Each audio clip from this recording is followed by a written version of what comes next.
Good evening, everybody, and welcome to episode 155 of the Ask the Coach show, where PingSkills helps you improve your table tennis. 155 is the maximum possible score in a single break in snooker, with a free ball at the start of the break. 147 is the highest possible without a free ball. Today, we're going to talk about indecision, the level of play in the US, who the best dancer is, the Mark 5 rubber, whether pro players hit the ball too hard, and if two coloured balls are a good idea. I'm Jeff Plum, and as always, Super Coach Alois Rosario is here with me to answer your questions. Welcome, Alois. Thank you, Jeffrey. And 155, interesting number. I've got something for you, though. Yeah, hit me. Today in history, the opening ceremony of the Montreal Olympics. What year, Jeffrey? Montreal. I am not sure. Is it in the 60s? No, 70s. So okay. So 72. No, you had a 50-50 chance. 76, Jeffrey. Damn. I should know this, shouldn't I? Okay, there you go. Well, Olympic Games next year. That's right. Well, table tennis wasn't in it until 1988, Alois. So No, indeed. Yeah, in Seoul. Yes, and I wasn't even born in 70. When was it? 76. I was born. Okay. You were born. You were 2 years old. I should know that. All right. Well, let's move on to the PingSkills question of the day from yesterday, Alois, which was, what is the most important part of your game? Is it technique, tactics, fitness, and mental? What did people have to say? Yeah, so we had quite a few responses, and Pradeep said that mental and tactics were the two things that stood out for him. Thad, fitness for him. Romil said mental, even without technique, tactics or fitness, mental will allow you to try and try again until you get there, or at least just have fun while being absolutely terrible at the game like me. Well, there you go. And Eugene said everything's important. Interesting one. And Noel said, I feel like staying in focus in a match is important, followed by being mentally strong when the match is close, and you need to come up with a winner, and of course have fun. So yeah, so quite a bit of a leaning towards the mental aspect. And on the blog, Nigel said, I spend a lot of time on technique, and this coupled with fitness allows me to get to the ball and play a shot. The hours of grinding in the technique means I don't have to think about that side of it, and I'm hoping this will now allow me to implement the appropriate tactics against an opponent. So yeah, so probably just building blocks there, the technique building up to the tactics. And Dieter said, I like to think that technique is the most important part of the game, hence my game. But often I experience that when I'm focused on technique, my competitive game is lacking sharpness and I'm being very soft. So yeah, so a bit of a mixture there. For me, Jeff, I think you definitely have to have all four parts. If you haven't got all four parts, then it's difficult to reach the highest level. But, out of all those four, technique, I think, is a real building block. But then to reach the top level, I think the real critical part is the mental part. If you haven't got that mental ability, one, you're not going to be able to train well enough and train hard enough, and then two, in the crucial situations, you're going to struggle to win matches. So, yeah. What about you, Jeff? Yeah, it's an interesting discussion, isn't it? And when you hear people explain what they say is important to them, it's always like, oh, yeah, that makes sense. And so, like as you said, Alois, technique at the beginning is so important. That's why I guess you can see, an 80-year-old beat a 21-year-old because they just, well, that's not even necessarily technique, but knowing about how the game works and spin and stuff. So if you can develop a solid technique, it'll allow you to improve to a higher level. So technique's definitely important. And if your technique is much better than someone else who might be mentally stronger, I think the technique could override that mental toughness. So in some ways you say technique's more important, but then like you said, if you techniques are similar, then the mental side's probably more important. So yeah, interesting question. And as you said, all four are really important at various stages of your progression. Yeah, and I think Yeah. that's right. I think that's it. Like you just need to have all four, and need to always contemplate and think about those four aspects of developing your overall game. Yeah, and that's why I think I'm not sure where this exactly falls, but I think having a determination over a long period of time and a love for the game is important because it does take time to become better, and it does take time to develop your technique and your mental toughness. So it's important that you do enjoy the game, and a lot of people mention that as well, so that you can spend the time to become a good player.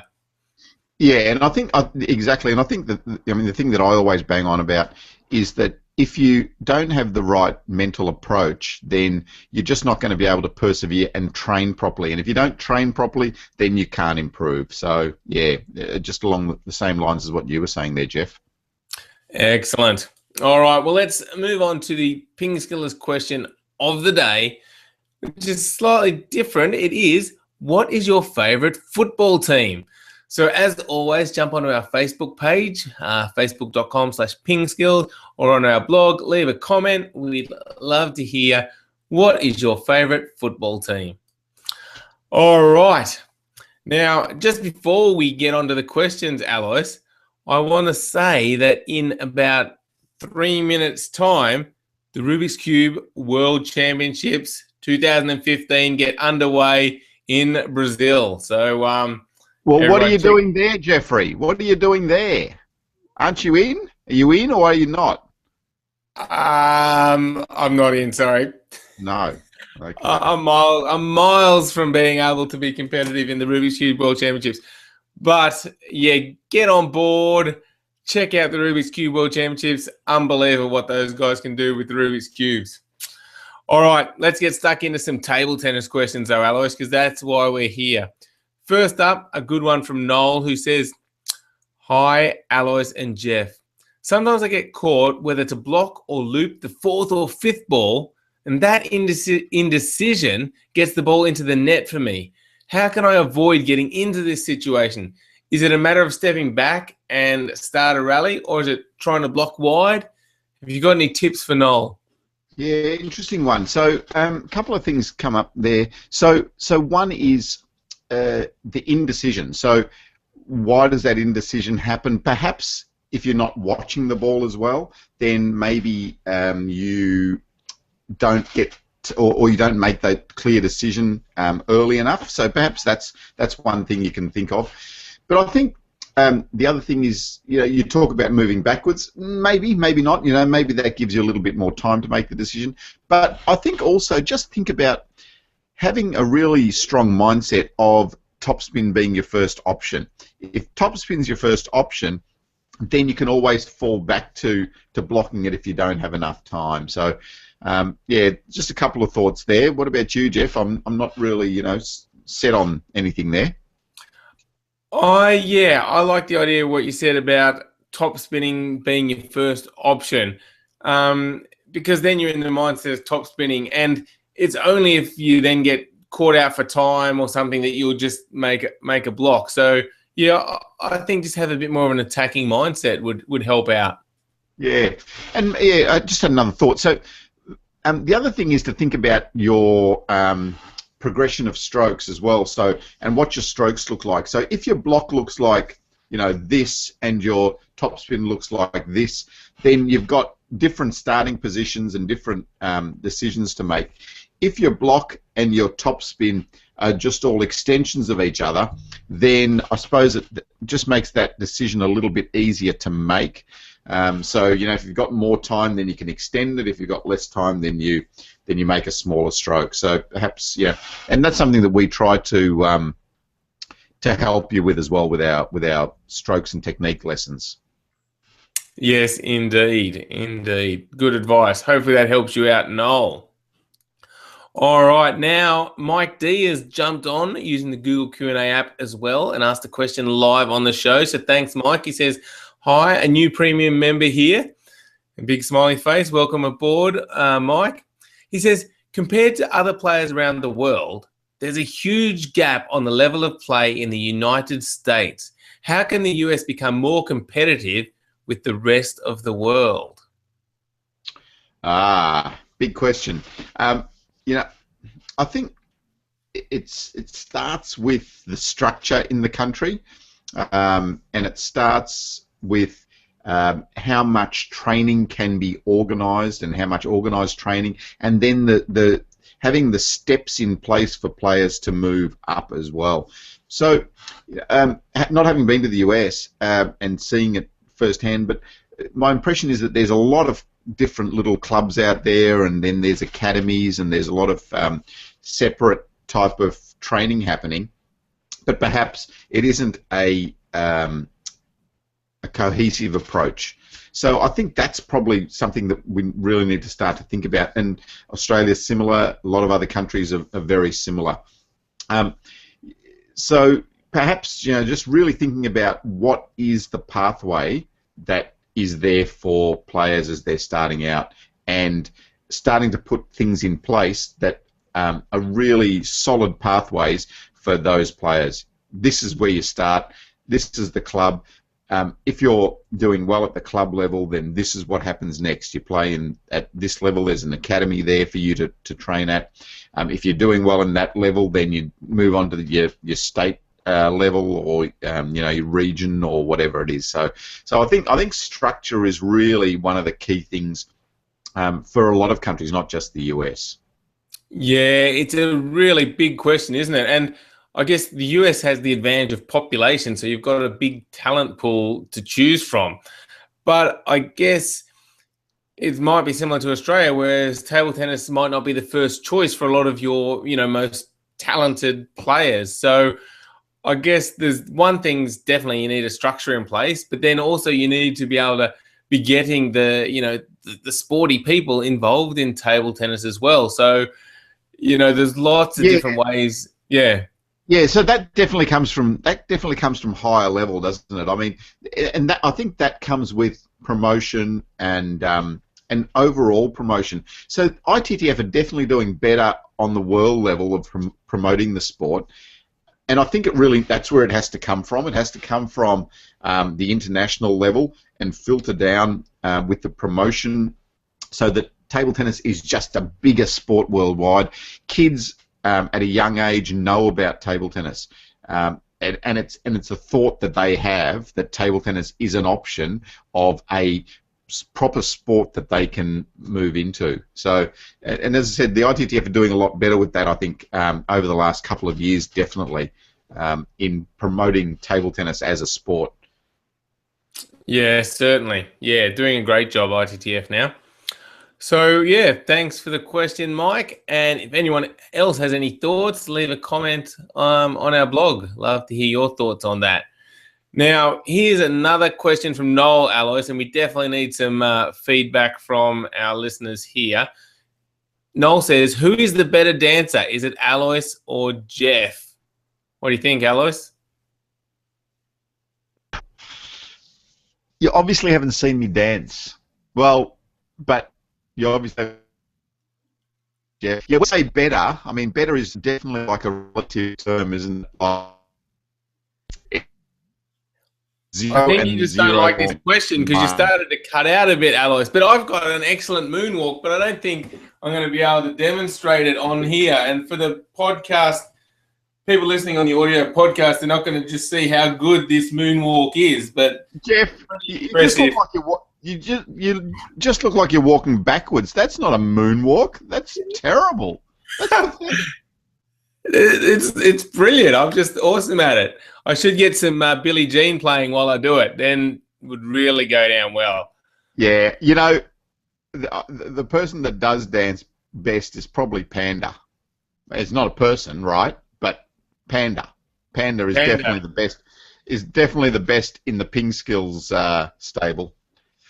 That is true. There's no doubt about that. All right.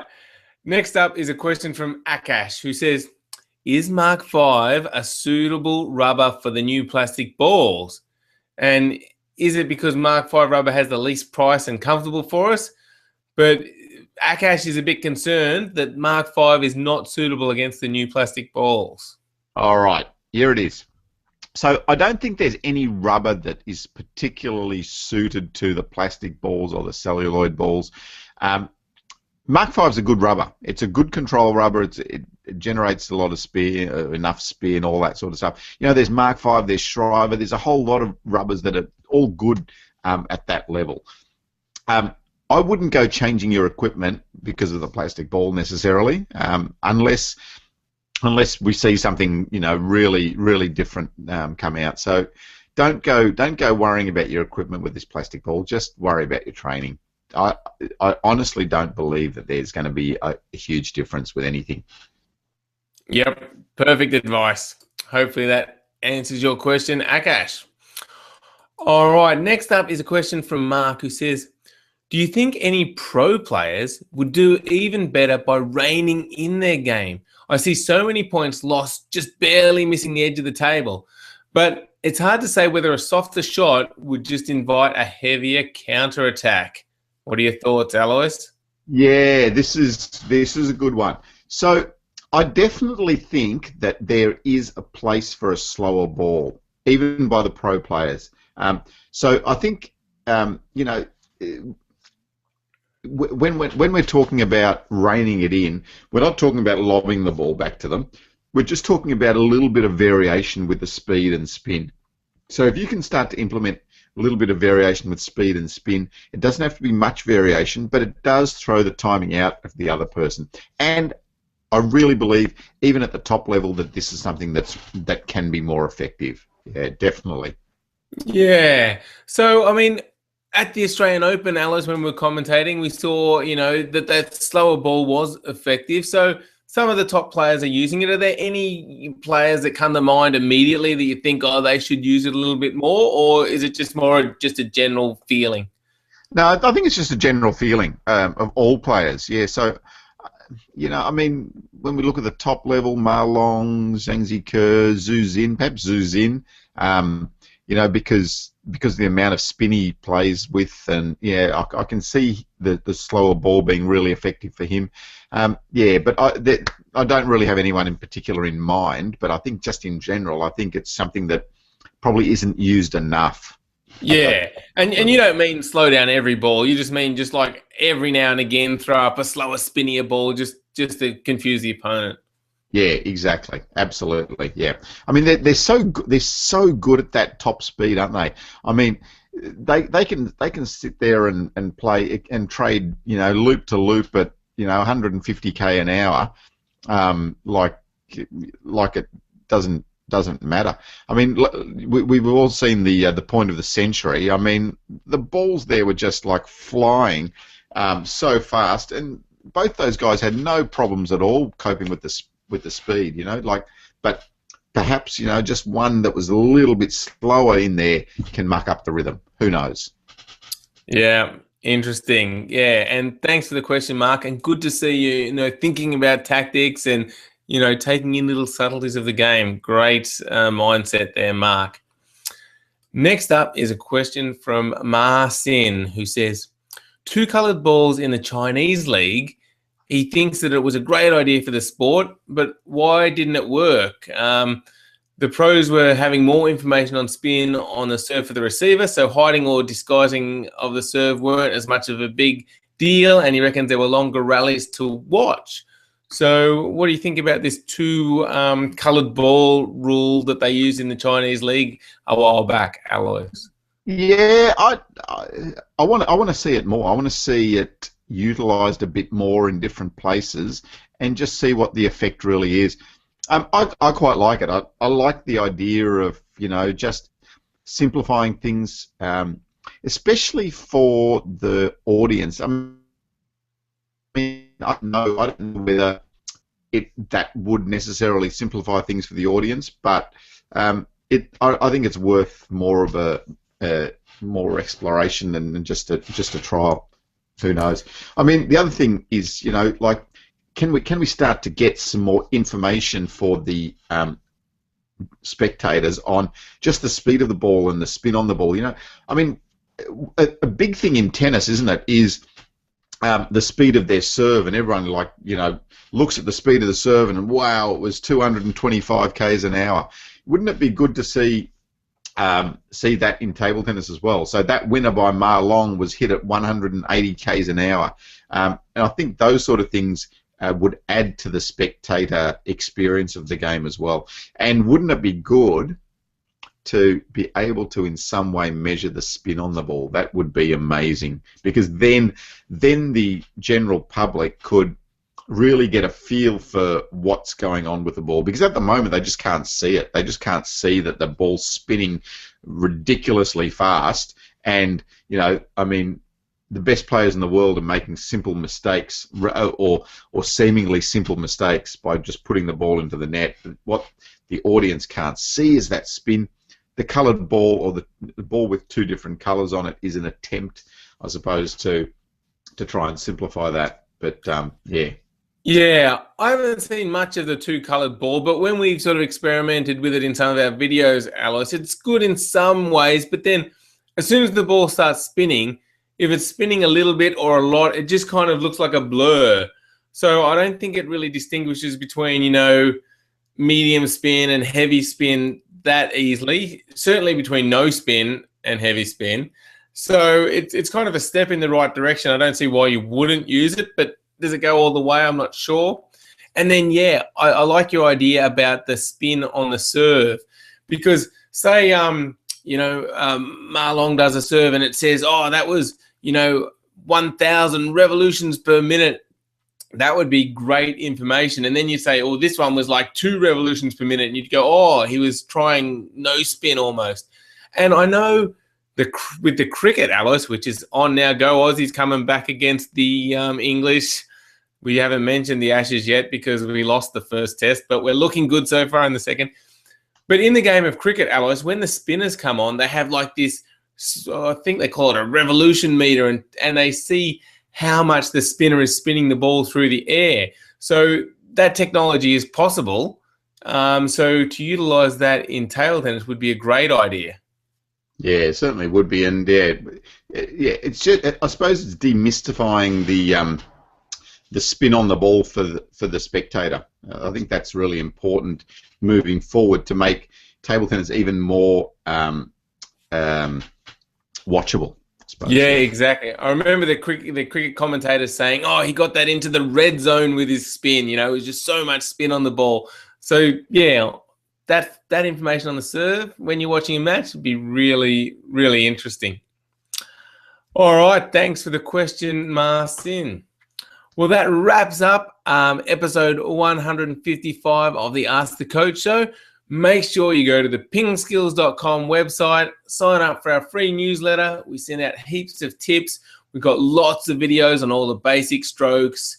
We have lots of videos for premium members as well. So if you want to improve your table tennis, check out the premium membership at PingSkills.com. Thanks, everybody, for watching. Have a great weekend. Hopefully it's full of table tennis.